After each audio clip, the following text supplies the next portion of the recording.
The vampire jungle. A place that looks quiet and peaceful, but appearances are deceiving. It is teeming with predators. They are hidden in the undergrowth, but their bright orange eyes show their presence. They are wild. They are fast. They are deadly.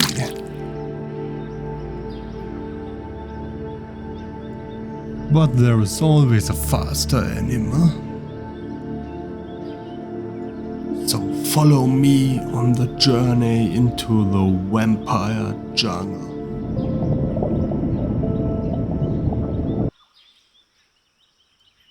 Okay guys, welcome to the vampire jungle.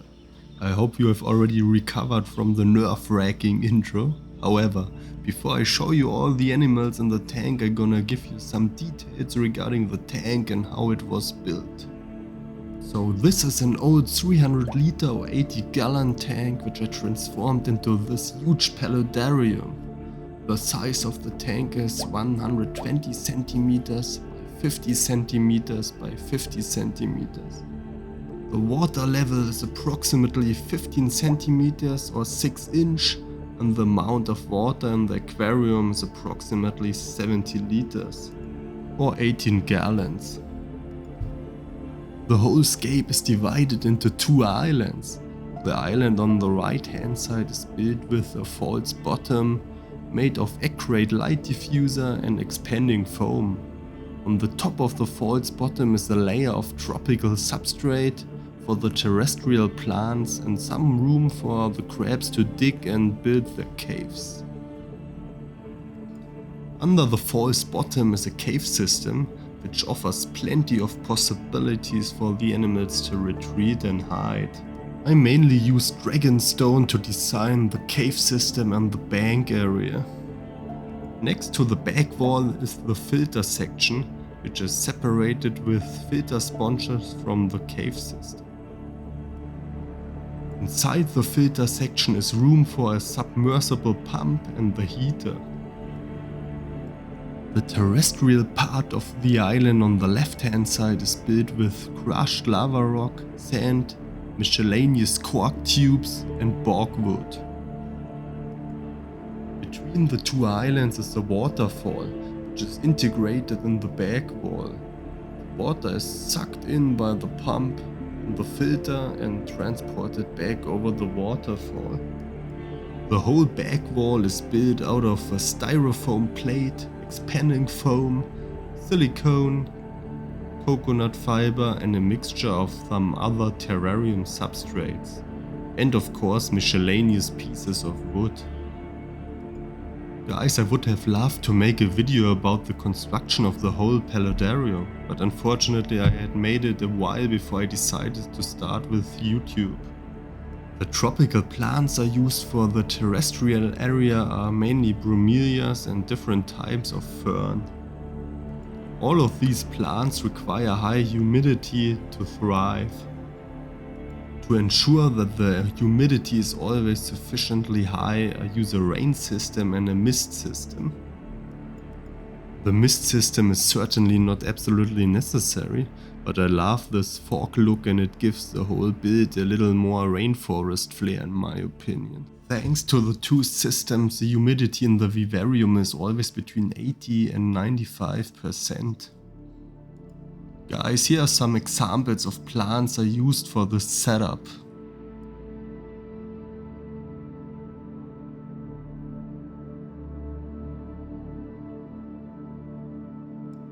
Even if bromeliads do not grow in the natural habitat of the vampire crabs, they are very popular with crabs because they are ideal retreats for the animals. In almost every bromeliad you can see a crab hiding.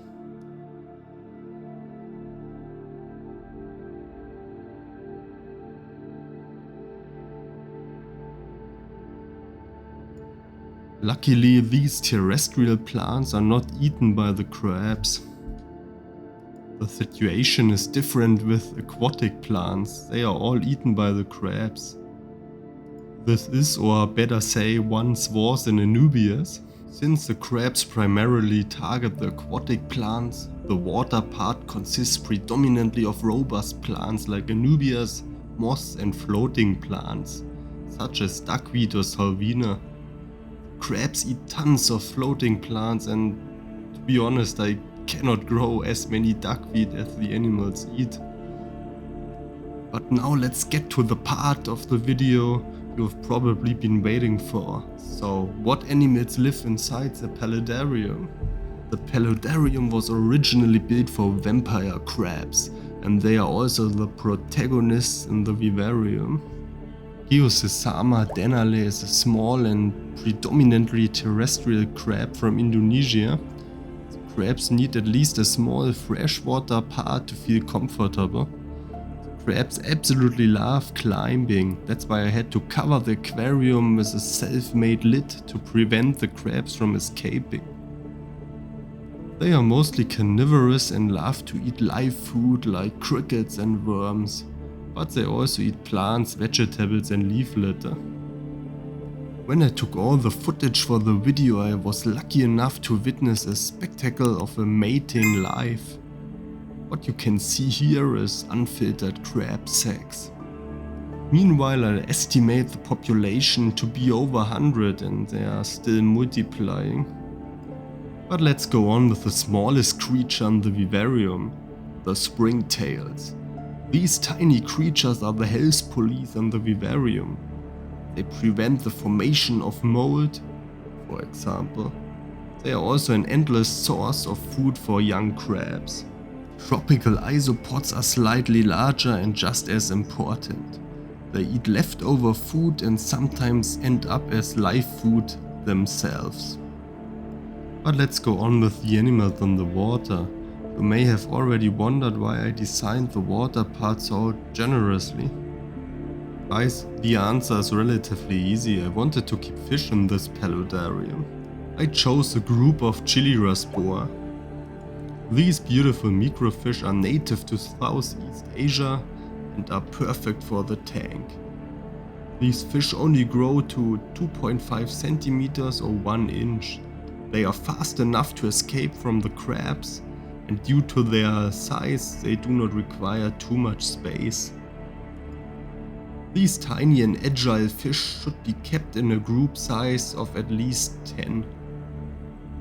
But there are more fish in the tank, and here she comes, Elfriede, a Bristlenose pleco.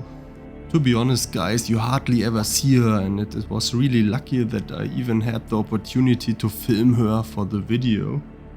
It's not really a rare fish, you can see this kind of fish in every pet store hanging at the panes of most of the tanks.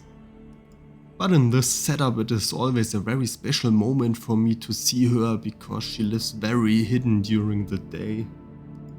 In addition to the fish, countless Neocaridina shrimps also live in the water part. These beautiful blue dream shrimps multiply like crazy and I estimate the population to be over 300, but this is really just a guess. They are way too fast for the crabs, and even if sometimes one of the shrimps is caught, the colony will continue growing.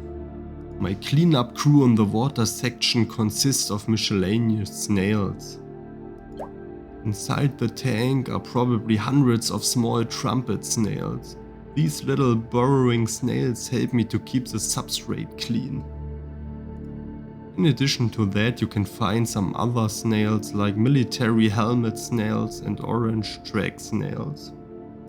Guys, if you are interested in a complete guide how to keep and breed vampire crabs, let me know down in the comment section or like the video. If enough people are interested, I will do a detailed guide for you. Thank you for watching and see you on the next one. Hasta pronto.